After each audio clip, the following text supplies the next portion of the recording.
नमस्कार। मैं प्राकृतिक चिकित्सा प्लस विशेषज्ञ योग ऋषि डॉक्टर ओम प्रकाश आनंद, प्रधान चिकित्सक, पाचन संस्थान को मजबूत करने वाले 5 योगासनों का अभ्यास किया।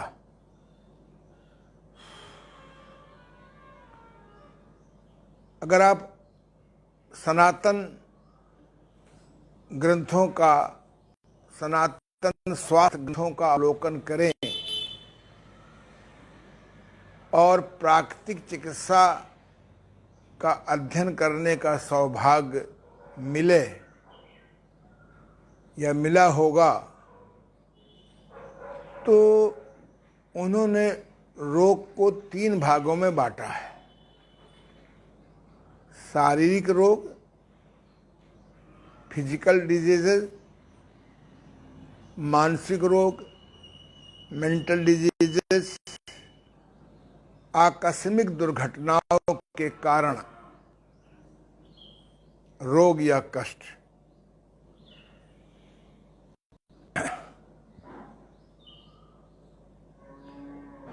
कोई दिक्कत? शारीरिक रोगों के बारे में हम पहले चर्चा करेंगे बहुत संक्षेप में। शारीरिक रोगों को भी 2 भागों में बांट दिया गया। तीव्र रोग, जिसे अंग्रेजी में एक्यूट डिजीज कहते हैं, क्रॉनिक जीर्ण रोग, जिसको अंग्रेजी में क्रॉनिक डिजीजेस कहते हैं। क्रॉनिक डिजीजेस को भी हमने 2 भागों में बांट दिया। साध्य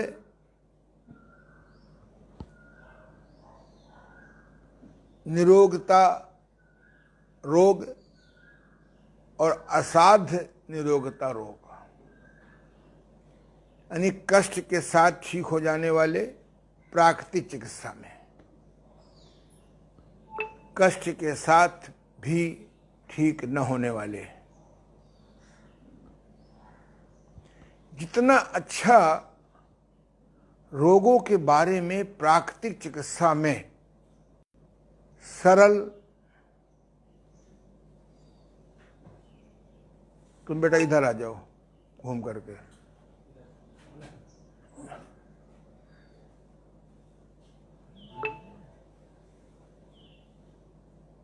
ऐसा आ जाता है। हाँ,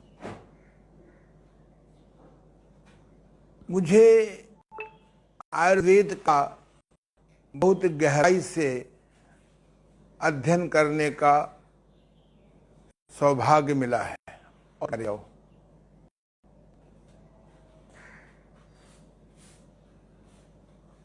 मुझे प्राकृतिक चिकित्सा का भी बहुत गहराई से अध्ययन करने का मिला है।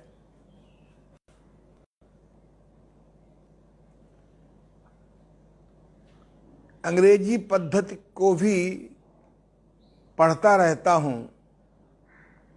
सन 71 में मैंने अंग्रेजी चिकित्सा पद्धति की ब्लैक्स मेडिकल डिक्शनरी खरीदी थी,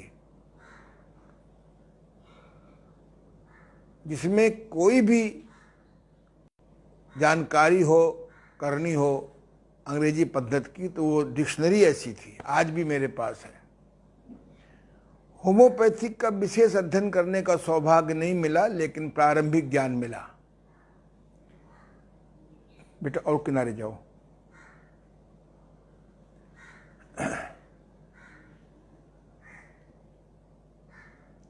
मैं इस क्षेत्र में इसलिए नहीं आया हूं, न आया था कि मुझे कोई रोजी रोटी की दिक्कत थी, या मुझे कोई अच्छी सर्विस की दिक्कत थी, या मुझे कोई व्यापार आदि का ज्ञान न हो।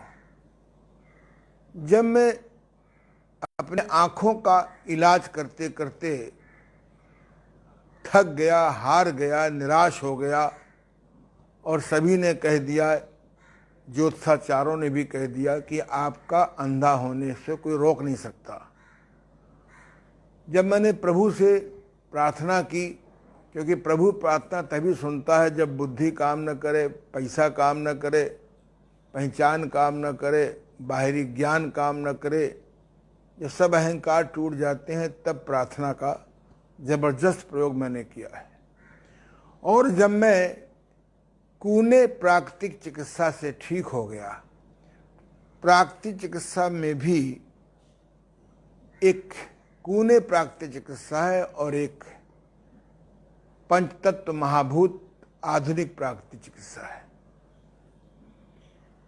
कूने प्राकृतिक चिकित्सा फर्मेंटेशन चेकअप पर आधारित है और आधुनिक प्राकृतिक चिकित्सा का आधार उपवास है।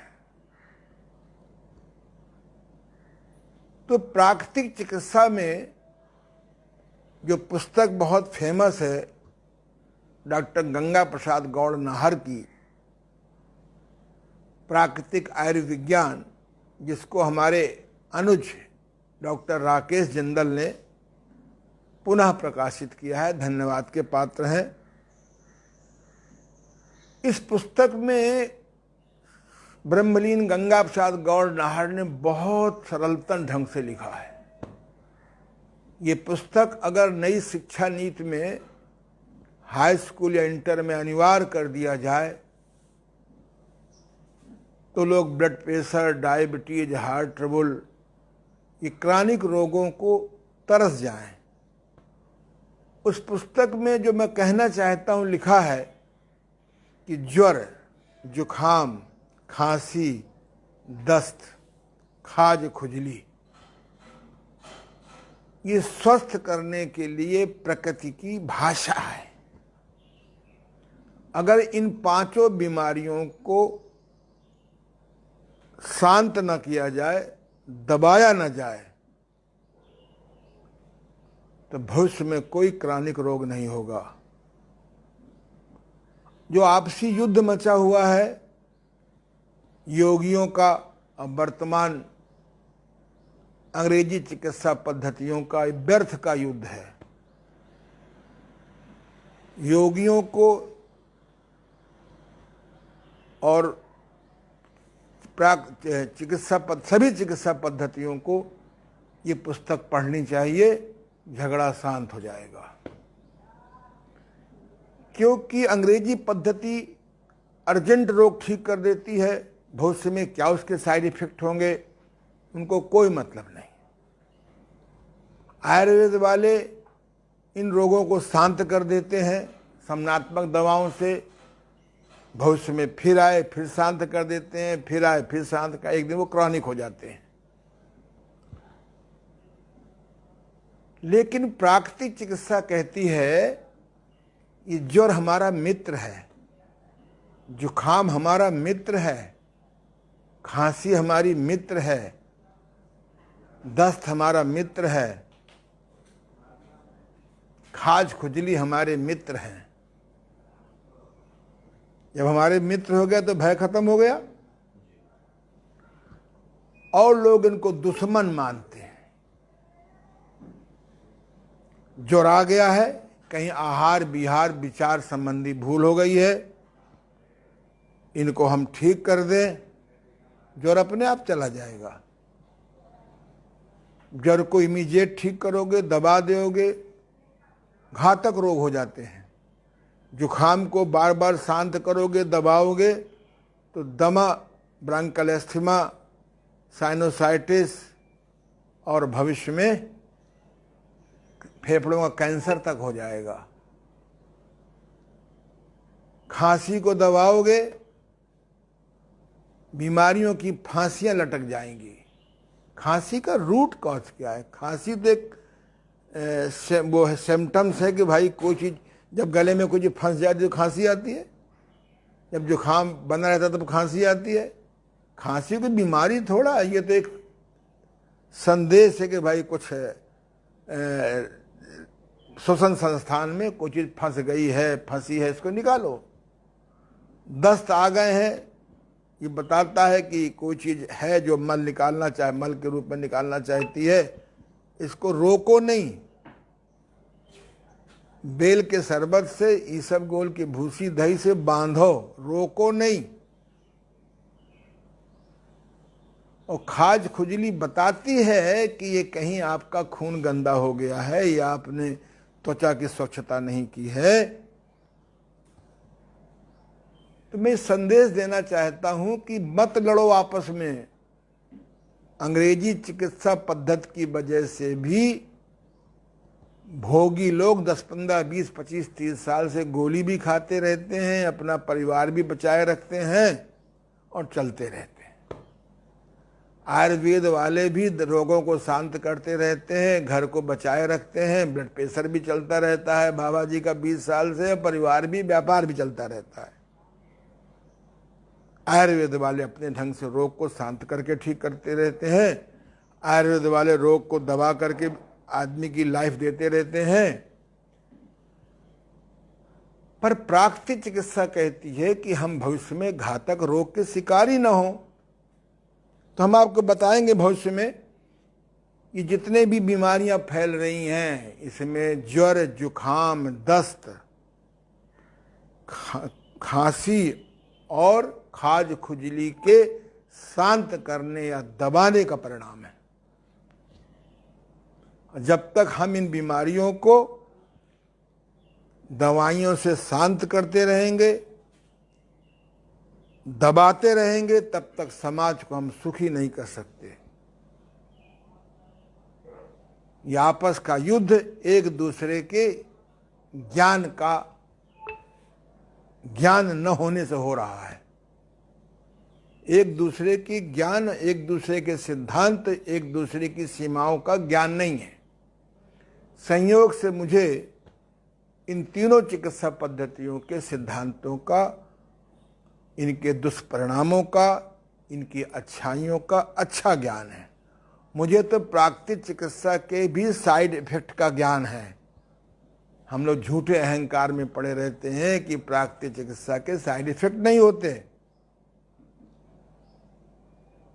हाँ, अन्य पद्धतियों की तरह भयंकर नहीं होते हैं और बहुत इजीली नेचर ही ठीक कर देती है। तो ये विषय मैंने इसलिए उठाया कि अगर समझदारी नहीं प्रयोग की गई तो दोनों चिकित्सा पद्धतियों को बहुत हानि हो जाएगी। हम एलोपैथी को भी प्रणाम करते हैं, इन्होंने भी समाज की सेवा की है। लोगों का जीवन, भोगवादियों का जीवन बचाया है।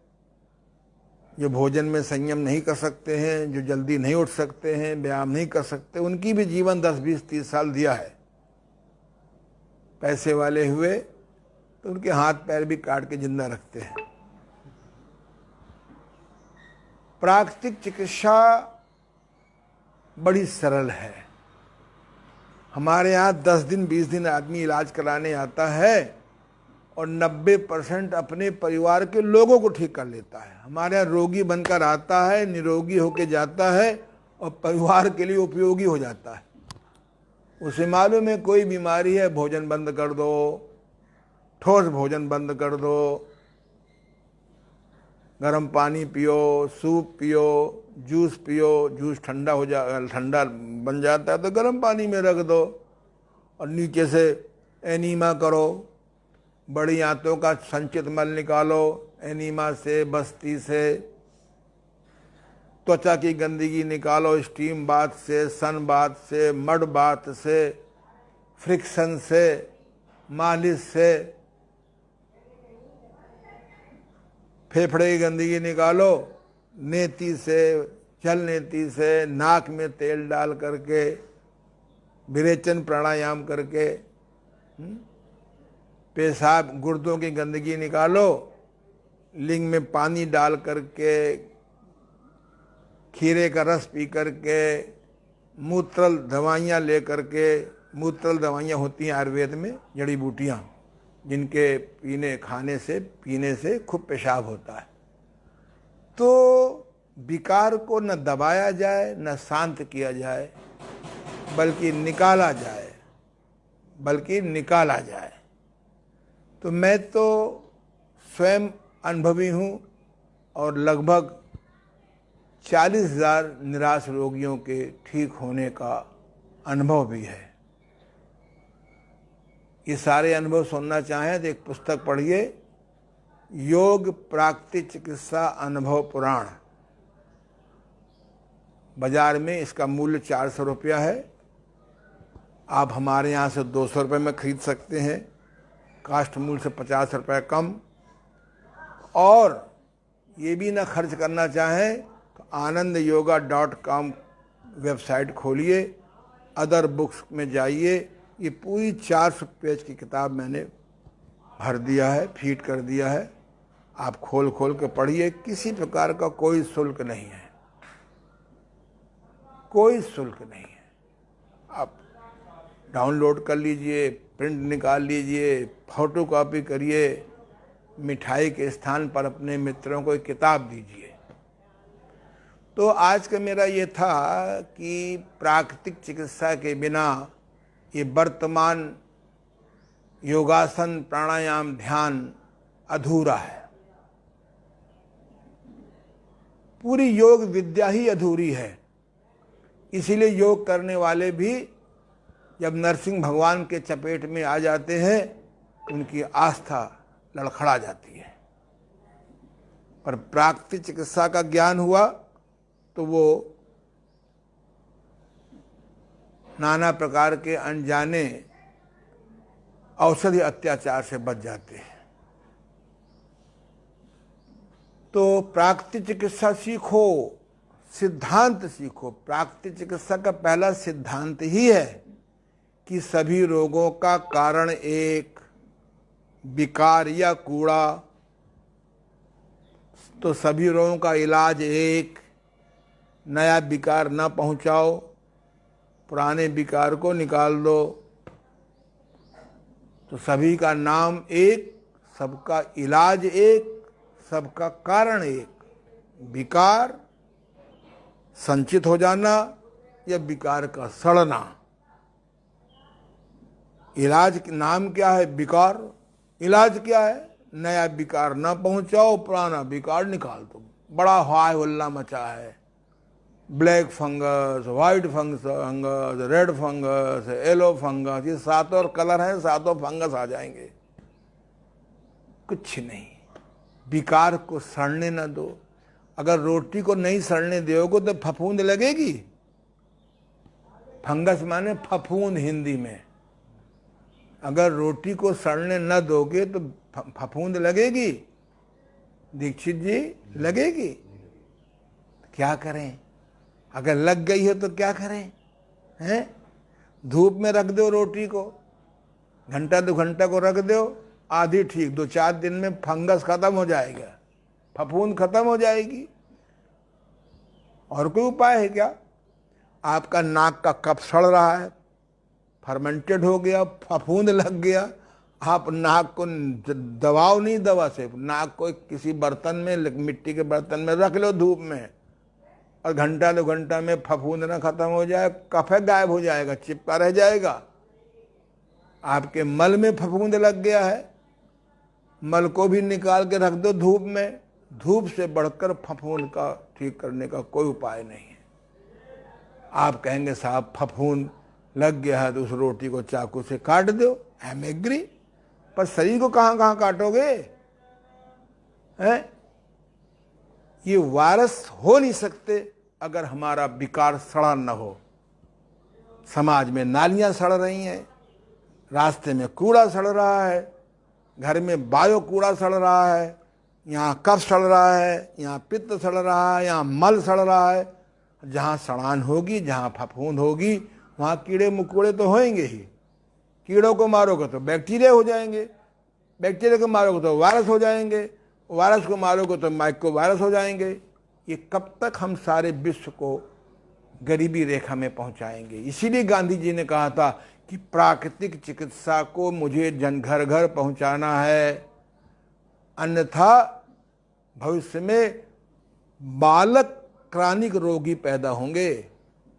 18 वैक्सीन तो समाज में आ गई, अब कैंसर की वैक्सीन आ रही है। हम कब तक बीमारियों के कूड़े को दबाते रहेंगे?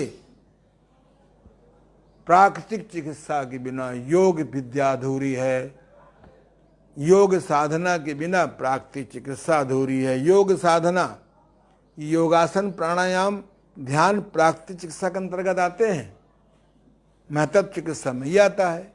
ये मैंने इसलिए विषय उठाया कि बड़ी पीड़ा हो रही है। योग वालों ने भी बहुत सेवा की है, प्राकृतिक चिकित्सा वालों ने भी बहुत सेवा की है, होम्योपैथिक वाले भी बहुत सेवा कर रहे हैं। इलेक्ट्रोहोम्योपैथिक की अभी सरकारी मान्यता नहीं मिली है, पर वो भी बहुत सेवा कर रहे हैं। सिद्धा वाले भी बहुत सेवा कर रहे हैं। गांव में तमाम टुटके होते हैं, वो भी सेवा कर रहे हैं। कोई विकार निकाल के सेवा कर रहा है, कोई विकार शांत करके सेवा कर रहा है, कोई विकार दबा के सेवा कर रहा है। आपस में बैठ करके राग द्वेष मुक्त होकर के एक दूसरे की सेवाओं को धन्यवाद करके एक नई दिशा निकालें, एक नई दिशा निकालें। जिस चीज का बाजारीकरण हो जाएगा, विकार आ ही जाएंगे। बाजार है तो कंपटीशन है, कंपटीशन है तो पूंजी लगेगी, पूंजी लगेगी तो बैंकों का ब्याज चाहिए, ब्याज चाहिए तो फिर वो तामसी स्वभाव आ जाएगा। इसीलिए मुझे सब ज्ञान होने के बाद भी मैं अपना मिनिमम साधन, अब एक छोटा सा यंत्र है, अब आजकल एक 2.5 लाख की मशीन आ गई है, अब 2.5 लाख की मशीन आ गई है, 500 रुपये 1000 रुपये लेते हैं कोलन थेरेपी के नाम से। हमने एक ऐसा यंत्र निकाल लिया है, खुद बना लो या हमारे यहाँ से मंगा लो, 100 रुपया में मिल जाता है। इसी से कोलन थेरेपी कर लो, इसी से हिप थेरेपी कर लो, इसी से मेहन थेरेपी कर लो। 100 रुपया में 3-4 लाख का काम कर लो। लेकिन हाउ टू मल्टीप्लाई मनी सून की बीमारी मनुष्य को तबाह कर दिया है। इसलिए मत समझो कि मैं जानता वानता सब हूँ। मैं खूब मैंने दुष्परिणाम देखे हैं अधिक पैसे के। 30-40 साल उम्र कम हो जाती है, 50-60 साल इनवैलिड हो जाते हैं। तो काहे के लिए कमा रहे हो? चाहे जितना कमाया, मन कह रहा है अभी भी कम आया है, इसलिए तीसरी आंख जगाओ। ये सब बातें मैंने कल इसलिए कही कि कई लोगों ने कल प्रश्न किया। अब आइए, इसलिए प्राकृतिक चिकित्सा पढ़ो। प्राकृतिक पढ़ने मात्र से आप 75% अपना डॉक्टर बन जाओगे। 5-7 क्रियाएं हैं, ये हठ योग में है, इनको सीख लो। बस्ती, नेति, धौती, नवली, त्राटक, कपाल शोधन, संघ प्रक्षालन। 7 क्रियाएं नेचुरोपैथी में है। कट स्नान, मेहन स्नान, steam bath, sun bath, mud bath, धूप स्नान और युक्त उपवास। 7 क्रियाएं नेचुरोपैथी की सीख लो सिद्धांत के साथ, 7 क्रियाएं योग के सीख लो। और मेन गेट में ताला लगाने की आदत पड़ जाए। बीमारी आवे नहीं कि मेन गेट में ताला मारो। केवल सूप पहुंचाओ, केवल जूस पहुंचाओ, केवल नहीं तो कौआ कान ले गया, कौआ कान ले गया, भागे रहो भागे रहो। आज तक कोई चिकित्सा पद्धति सिवाय प्राकृतिक चिकित्सा की, निष्कासन चिकित्सा पद्धति के अलावा कोई काम नहीं करेगी। मैग्नेट थेरेपी जोड़ लो, हर्बल थेरेपी जोड़ लो। कुछ लोग मैग्नेट थेरेपी प्राकृतिक से मानना, प्राकृतिक चिकित्सा वही चिकित्सा पद्धति है जिसमें 5 महाभूतों को महत्व के साथ इलाज करते हैं। मिट्टी चिकित्सा, पानी चिकित्सा, धूप चिकित्सा, हवा चिकित्सा, और ये आपका अग्नि चिकित्सा और महतत्व चिकित्सा। महतत्व चिकित्सा में मेडिटेशन आ गया, पूरा नौ भक्ति आ गया, और इसमें इलाज आ गया। तो ये मैंने आपको इसलिए संदेश दिया कि अगर आप चाहते हैं कि कम पैसे में अधिक सुखी हों, ज्वर, जुखाम, दस्त, खाज, खुजली, खांसी, इन्हें दबाइए नहीं। हमारे मित्र हैं, ये हमको बताने आते हैं, ये हमारे मित्र हैं। इनको दुश्मन मान लिया लोगों ने, सारे वर्ल्ड की इकोनॉमिक फेल हो गई। इसलिए लौटो, हे योगियों, प्राकृतिक चिकित्सा सीखो।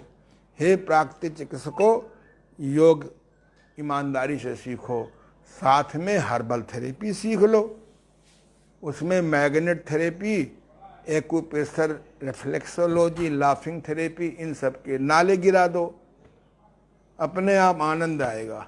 ये हमारा पिछले 50 साल का अनुभव है। आज हम लोग जो है 3-4 आसन या 5 आसन ऐसे सीखने जा रहे हैं कि हम अपने फेफड़ों को मजबूत कैसे करें। अगर आपकी साइकिल में यात्रा करते हो तो उसमें अगर ट्यूब मजबूत नहीं होगा, पंचर युक्त होगा या हवा कम भरोगे तो मंजिल पे पहुंच पाओगे? आप कार से यात्रा कर रहे हो, अगर स्टेपनी नहीं हो, एक स्टेपनी रखी जाती है, नहीं रखते हैं? सुनते हैं BMW में स्टेपनी नहीं होती। अब सुना है कि कुछ उन्होंने प्रोसेस निकाला है स्टेपनी का।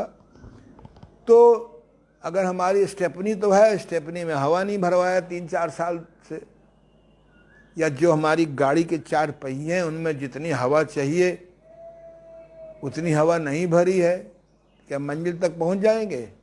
और ज़्यादा भरवा लेंगे तो वहीं भरवाने समय कहो टायर भ्रष्ट हो जाए।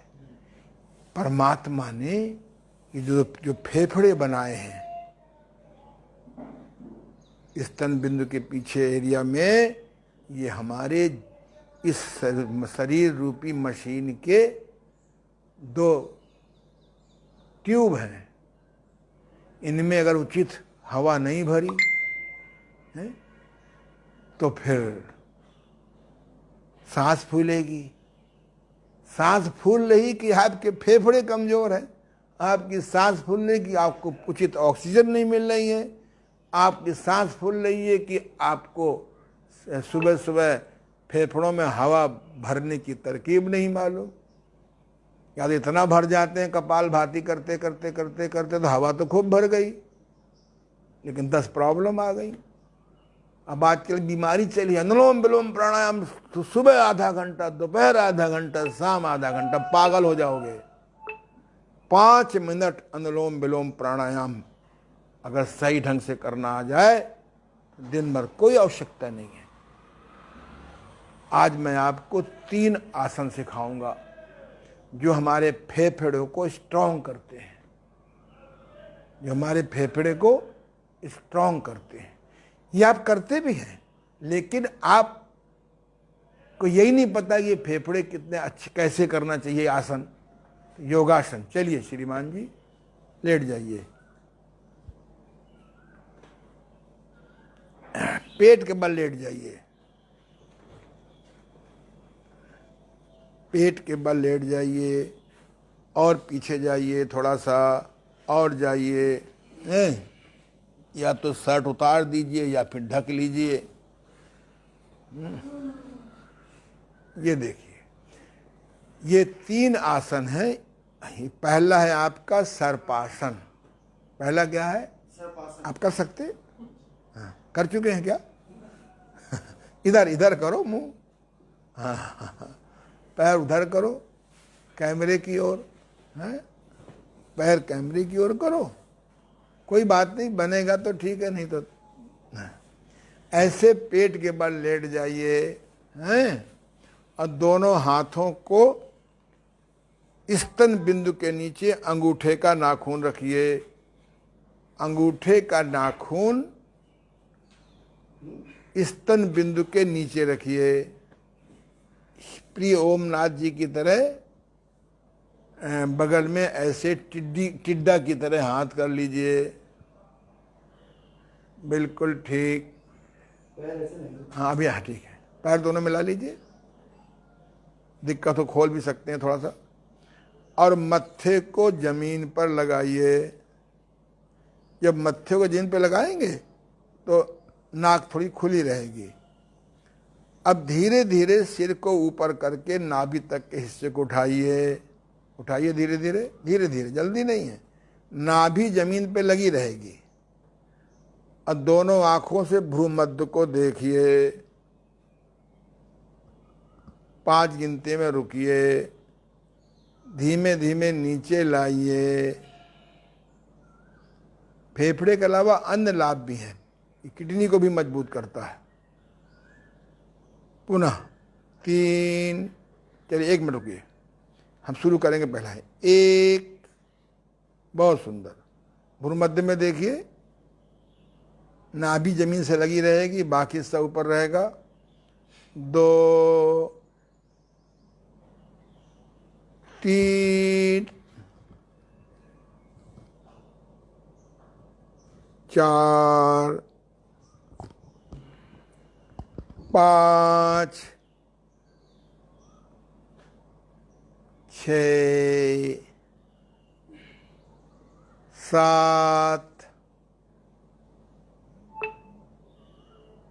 8, 9, 10। पेट के बल का शवासन। बायां कान जमीन पर लगाइए, बायां हाथ पीछे फेंकिए, दायां हाथ मुंह के सामने रखिए। थोड़ा सा ये घुटना आपका जो दायां हिस्सा है मोड़ लीजिए, ज़्यादा नहीं बेटा, और कम मोड़ो, और कम मोड़ो। ये हमारा जो जनेंद्रिय ऑर्गन है उसमें प्रेशर ना हो, ये पेट के बल का शवासन है। कहते हैं इस आसन में दुनिया के जितने जीव हैं आदमी को छोड़ करके सब पेट के बल लेटते हैं। अब बचपन में चाहे हिंदू का बच्चा हो, चाहे मुसलमान का बच्चा हो, चाहे सिख का बच्चा हो, चाहे ईसाई का बच्चा हो, चाहे कसाई का बच्चा हो, दुनिया में चारे जात मुझको अच्छी लगती हैं। हिंदू आपन करे बड़ाई, गागन छोड़ न दे। मुसलमान के पीर औलिया मुर्गी मुर्गा खाएं, और खाला केरी बिटियां ब्याहें। ये देखो मुसमाई, अरे इन कौनो राह न पाई।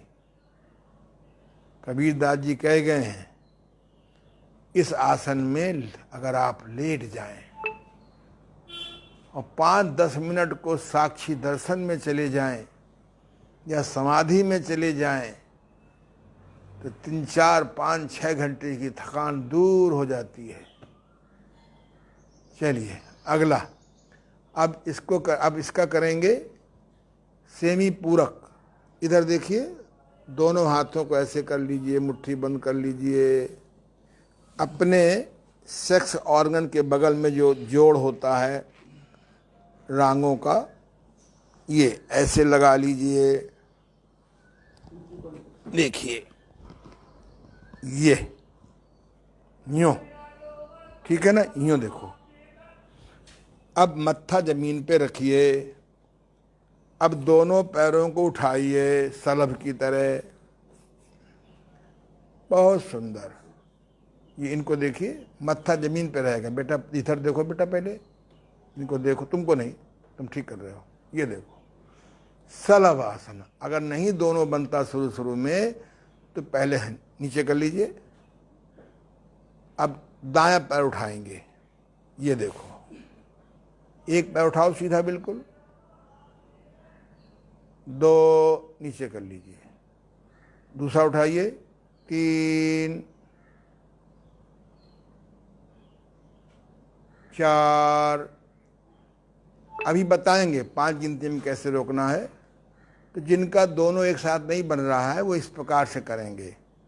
अब हम करेंगे पूर्ण सलभासन। इसका नाम है सलभासन। सलभ माने मछली, मछली का ऊपर पीछे कैसा उठा होता है। एक पहला था सर्पासन या भुजंगासन, बहुत सुंदर। देखो ठीक से आ रहा है बेटा।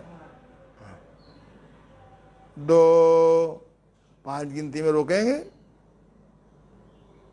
नहीं रुक पा रहे हैं 5 गिनती में, 3 गिनती में रोकिए। 3,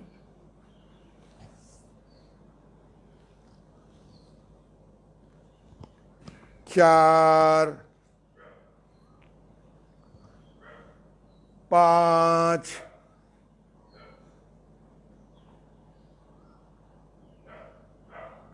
6, आप एक एक पैर करो, एक एक पैर करो।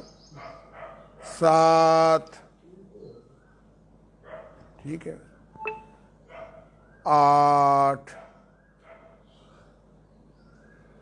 9, 10, पुनः शवासन, पेट के बल का शवासन। बायां कान जमीन पर, बायां हाथ पीछे, दायां हाथ मुंह के सामने। इसको कैसे दिखा दो इनको, दीदी को जूम कर दो ना।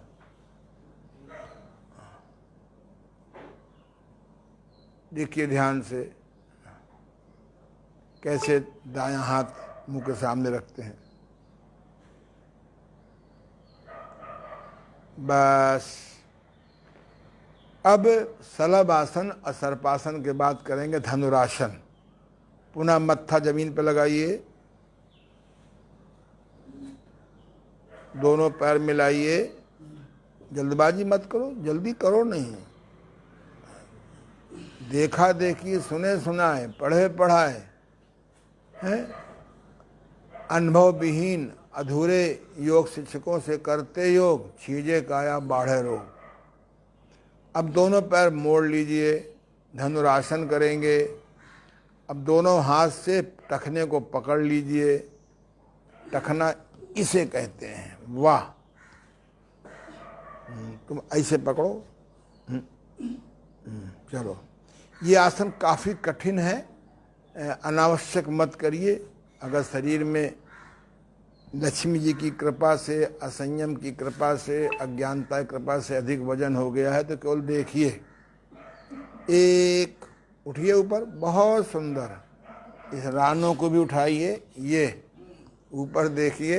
अरे वाह रिकॉर्ड तोड़ दिया हमारी तीनों बातों का।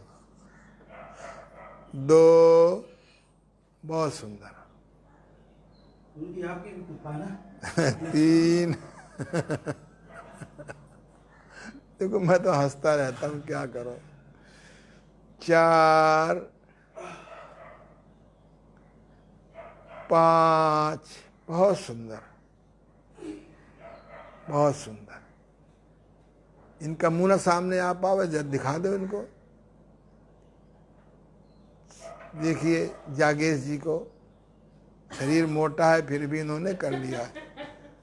5 नहीं नहीं, अच्छी बात है, नाड़ियां मुलायम है। 6, 7, 8, 9, 10, 10। बस, पेट केवल शवासन। थोड़ा ये आसन अभ्यास से धीरे धीरे आएगा, जल्दबाजी न करिएगा। फिर भी किसी भी आसन के बाद लगे कि कष्ट हो गया है तो किंग क्वीन कर लीजिए। ये ऐसा तुरुप का इक्का है, योगासनों में तुरुप का इक्का है। ये तीनों आसन विशेष रूप से हमारे लंग्स को मजबूत करते हैं। अन्य लाभ भी हैं। गुर्दे में सूजन न हो तो गुर्दे की ताकत बढ़ाता है।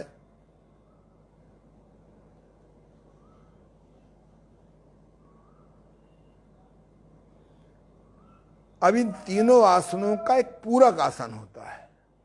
ये गलती प्रायः योगासन वाले करते हैं, उनको पूरक नहीं मालूम। एक मेरी पुस्तक है, मनोज पब्लिकेशन ने छापा है, आपको हर जगह मिल जाएगी स्टेशनों में। संपूर्ण 84 योगासन, ये वर्ल्ड की पहली किताब है जिसमें एक पेज में योगासन का नाम का कारण, कैसे करें, क्या प्रिकॉशंस हैं, किस रोग में नहीं करना चाहिए, और दूसरे पेज में क्रमशः लिखे हैं। इसमें हमारी पत्नी रेखी आचार्य पूनम जी ने बहुत मेहनत की है और एक एक ट्रेसिंग करके चित्र बनाए हैं। तो आप इसको ले, मैं बहुत जल्दी इसको भरवाने जा रहा हूँ। e-library anandyoga.com या anandyoga.com अदर बुक्स में। कल हमारी बातचीत हो गई, हमारे जो भरने वाले हैं वो किसी घटना से अस्वस्थ हो गए, तब स्वस्थ हो गए। अब आप पलट जाइए, पलट जाइए, वेरी गुड। ये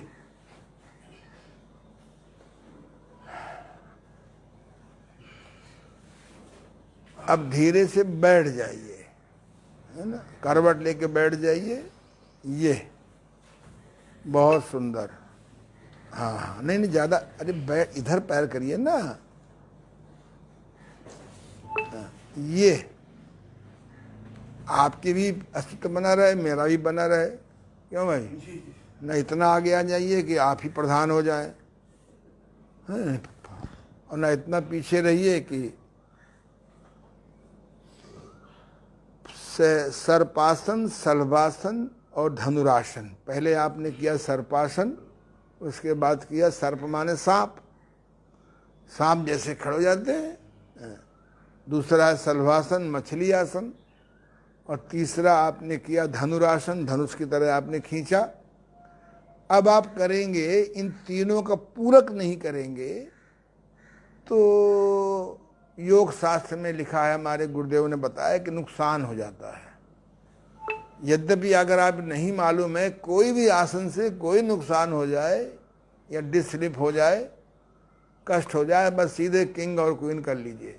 ये तुरुप का इक्का है योगासनों में। अब दोनों पैर फैला लीजिए, आपस में फैलाइए, थोड़ा तिरछा हो जाइए। ये हाँ, अब आप फैलाइए और फैलाइए, और फैला दीजिए, और फैलाइए। अरे पीछे कैसे रख रहे हो? हाँ, और सरका, ऐसे करो। ये अब ऐसे करो।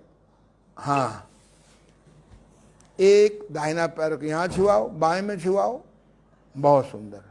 दो पीछे ले जाइए। अभी हमने 3 नहीं कहा प्रभु,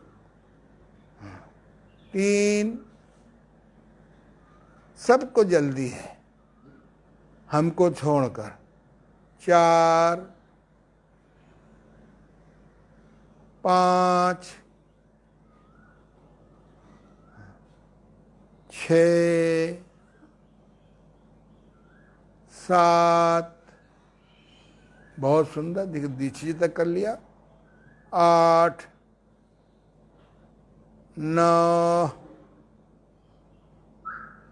10, करिए करिए, बस।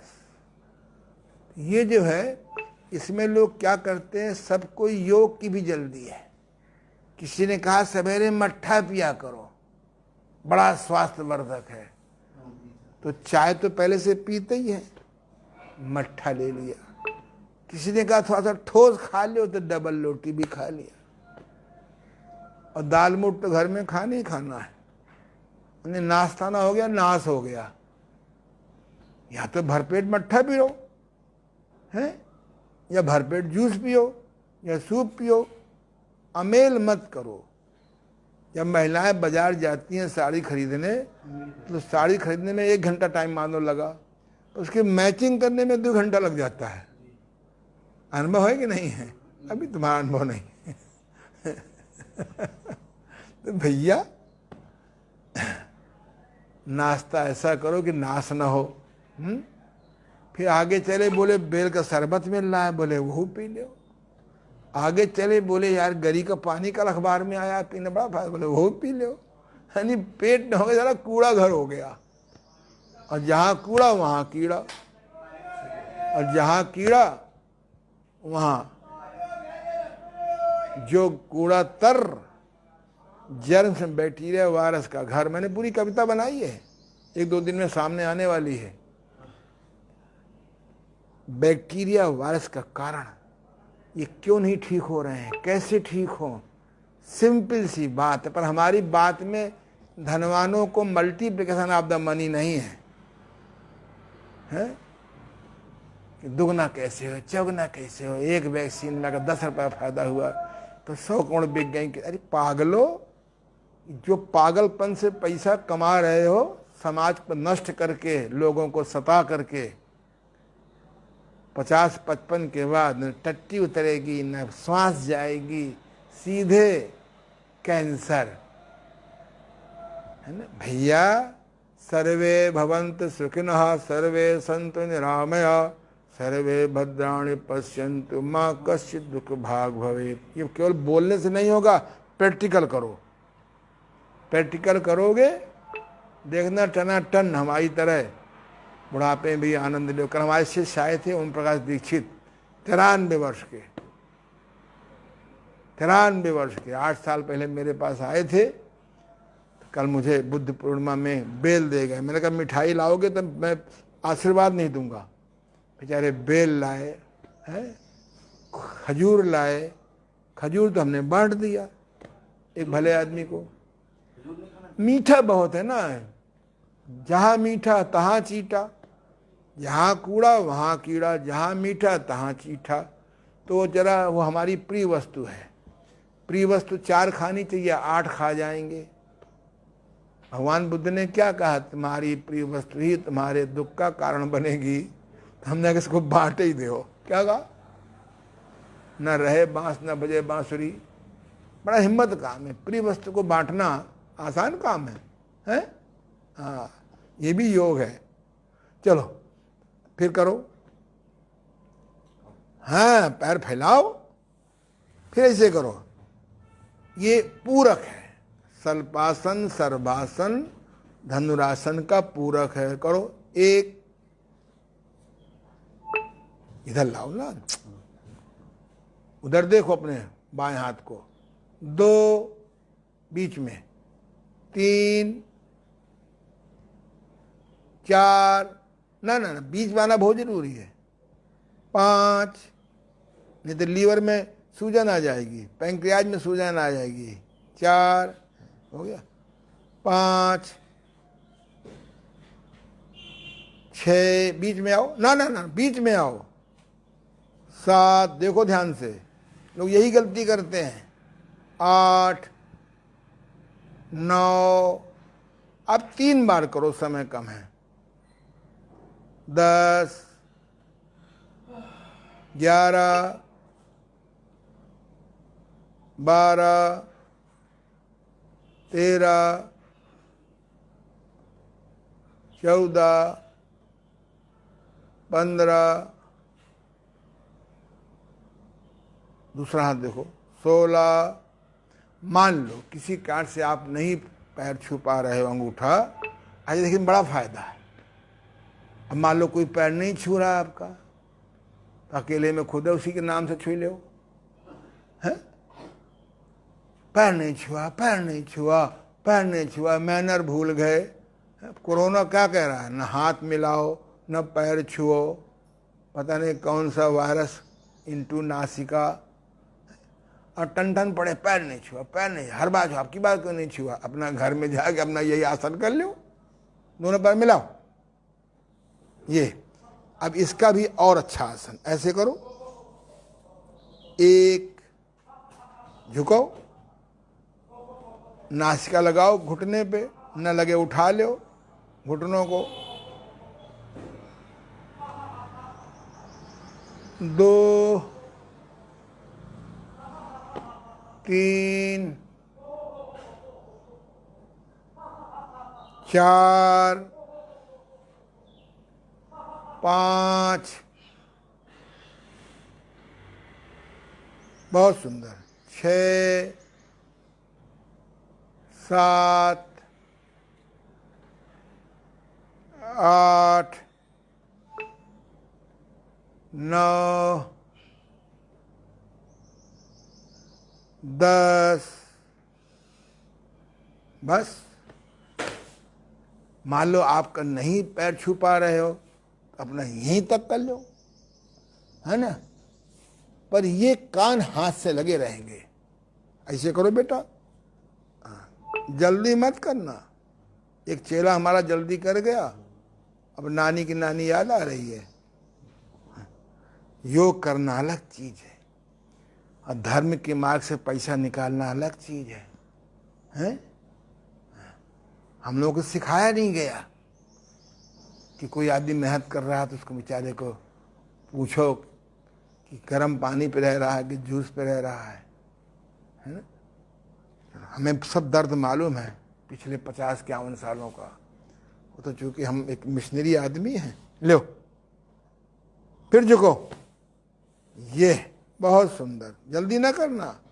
हाँ, जल्दी किया तो बस अब मालूम नहीं छू पा रहे हो तो यहाँ छू करो, ये मालूम यहाँ भी नहीं छू पा रहे हो तो यहाँ करो।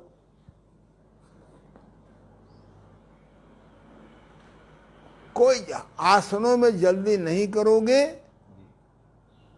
और संयम चिकित्सा का ध्यान रखोगे और नेति बस्ती कुंजर से दोस्त बनाए रखोगे तो घर वाले ऊब जाएंगे, सारा बुढ़ा मर ही नहीं रहा है।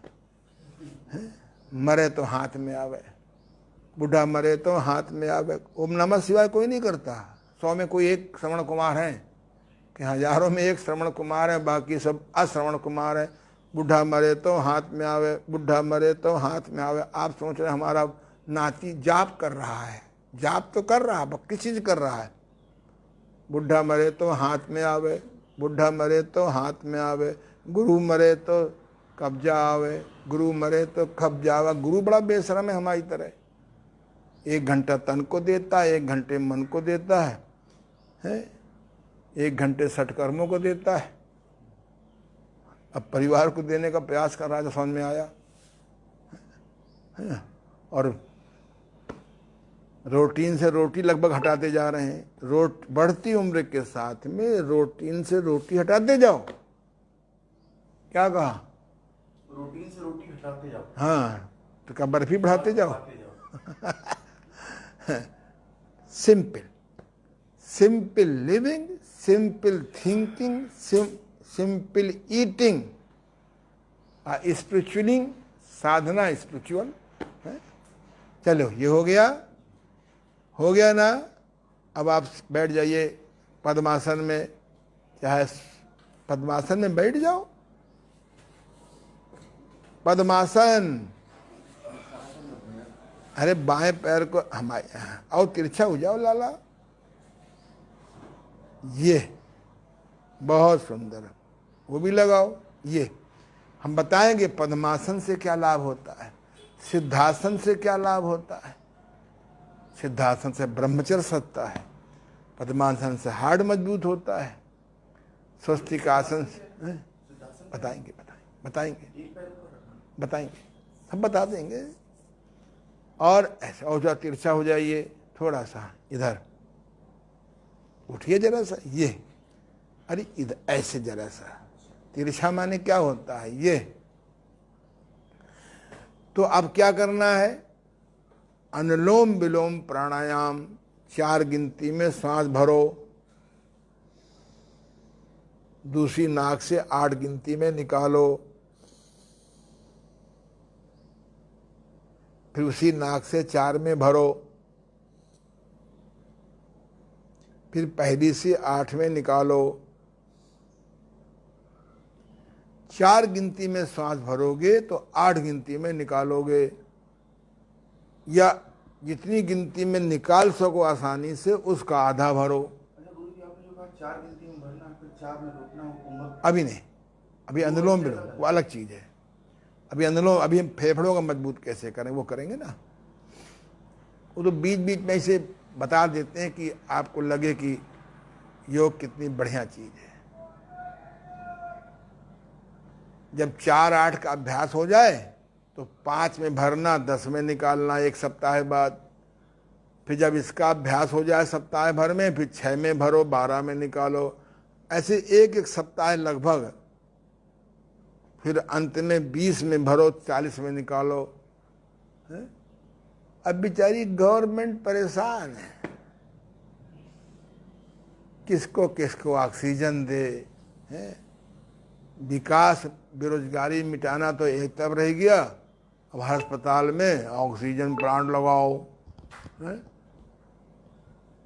बेचारी, जब तक लग के तैयार होंगे तब तक। योगी जी कह रहे हैं कि अब हर शहर को आत्मनिर्भर बनाएंगे ऑक्सीजन में। हाँ हाँ हाँ, भगवान करे उनकी वाणी सत्य हो जाए। अरे सीधे सीधे पीपल का पेड़ लगवाओ, 5 साल में जग आएगा। बरगद के पेड़ लगवाओ, हैं? आम के वृक्ष लगाओ, गरीबों को आम मिल जाए। महुआ के पेड़ लगवाओ, तालाबों में कमल के पत्ते डलवाओ। सब हमारे यहाँ प्राकृतिक था। सनातन ऋषियों ने बड़ा चिंतन किया था। आत्मनिर्भर, पहले खुद को गारंटी लें कि 10 साल बने रहेंगे। जो सबसे टेम्परेरी मैनेजमेंट है वो हमको परमानेंट ही करना चाहता है। क्या कहा? तो ऐसे कर्म करो कि जिसमें पैसा खर्च ना हो और काम हो। अनुलोम विलोम में पैसा खर्च होएगा? दीक्षित जी बताओ क्या करना है? अपनी नाक दबाना है। दूसरे की नाक दबाओगे तो वही होगा जो हमारे पहलवान का हुआ है।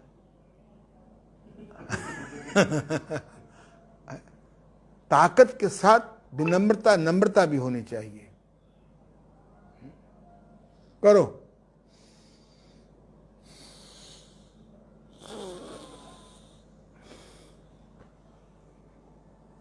कब फंस गया है, मशीनें बंद रही हैं। अरे गर्म पानी की थैली सहता हुआ यहाँ लगा दो, पीठ के पीछे कुर्सी। जब कुर्सी में बैठो तो ऐसे है, देखो ना, गर्म पानी की थैली पीठ के पीछे लगा दो, छाती के पीछे, स्तन बिंदु के पीछे।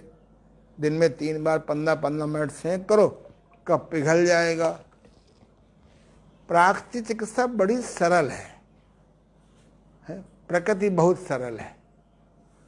अब कफ निकालने की मशीनें आ रही हैं, फिर कफ कहीं फेंकने जाओ तो उसके लिए पाउडर निकालो, एंटीबायोटिक, बस यही करते रहो।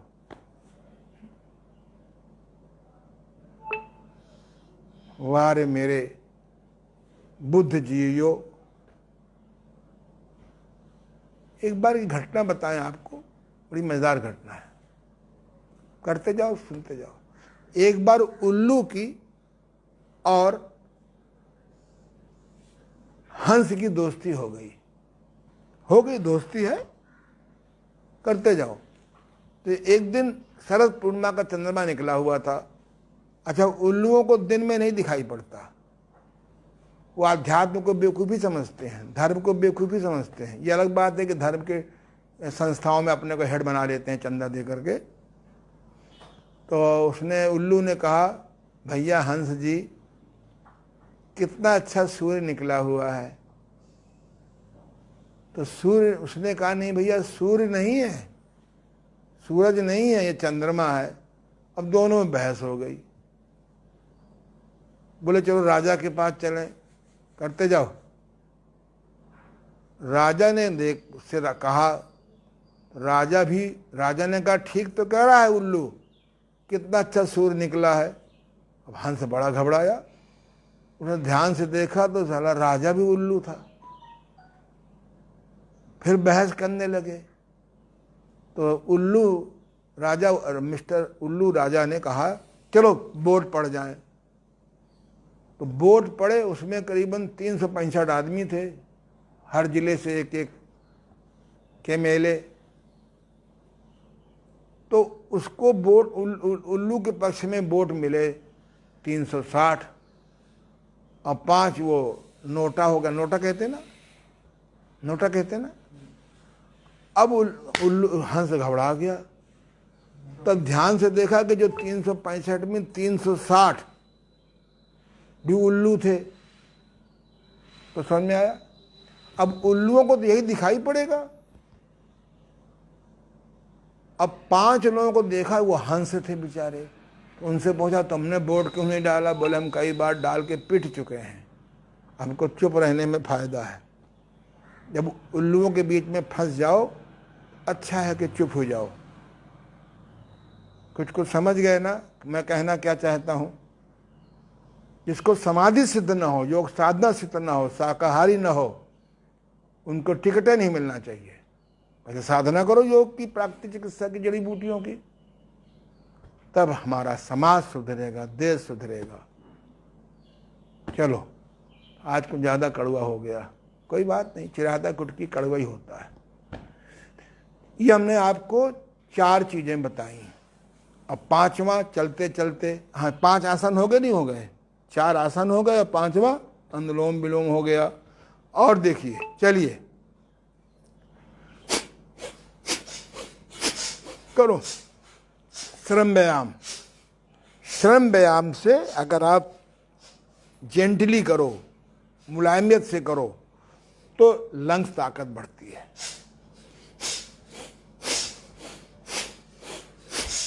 बस अब ये मुगदर, सॉरी क्या कहते हैं इसको, धान कूटना, ये मुगदर घुमाना, ये है मुगदर घुमाना। 5 बार दाएं, 5 बार बाएं, हैं बड़े प्यार से 5 बार कुएं से पानी खींचो।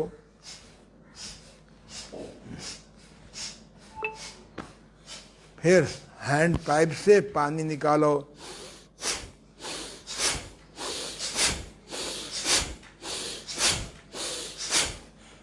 बस, तो हमने आज आपको 4 आसन बताए, सर्पासन, शलभासन, धनुरासन, तीनों का पूरक, ये त्रिकोण पश्चिमोत्तानासन। उसके बाद हमने आपको बताया पश्चिमोत्तानासन, और बाद में किंग क्वीन तो कर ही लो, जल्दी से कर लो, घड़ी कह रही है 2 मिनट रह गए हैं, आप भी लेट जाओ। ये किंग क्वीन तो समझ लो कि तुरुप का इक्का है, सवेरे उठते ही करो, 5 बार, 10 बार, 20 बार। आफ्टर एक्सरसाइज कर लो। जब घर में पहुंचो तो जब तक गर्म पानी का आदेश दो, ब्रोकन बोन टी का आदेश दो। हमने नाम रखा है ब्रूक बांड का, ब्रोकन बोन टी, हड्डियों को तोड़ने वाली चाय। उस समय अपना व्यायाम कर लो। ये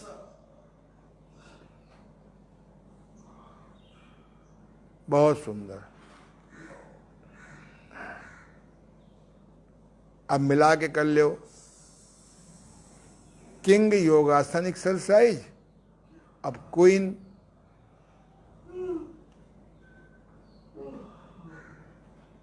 करते जाइए। आज हम लोगों ने एक नई चीज सीखी कि ज्वर, जुखाम, दस्त,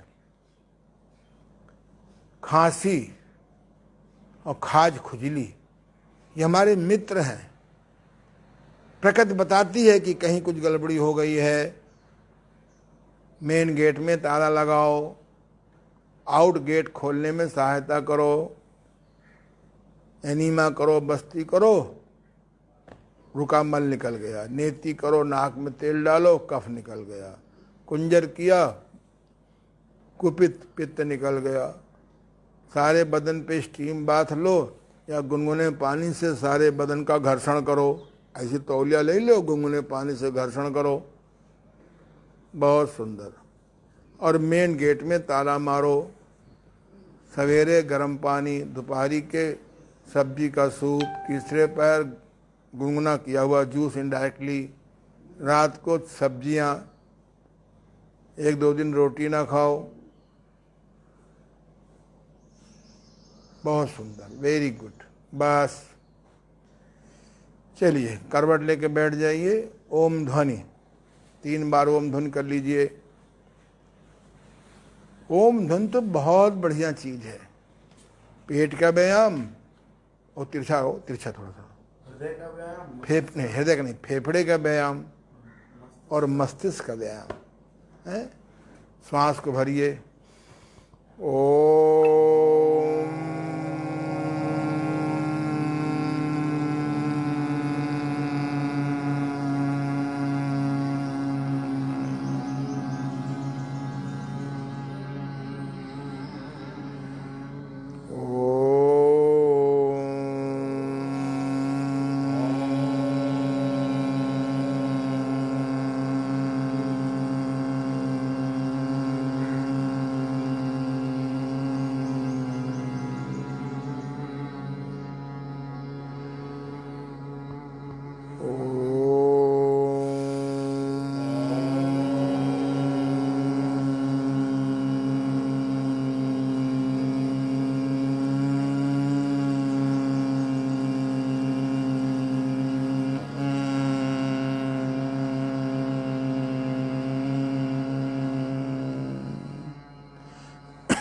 बस आपस में हाथ हो गए।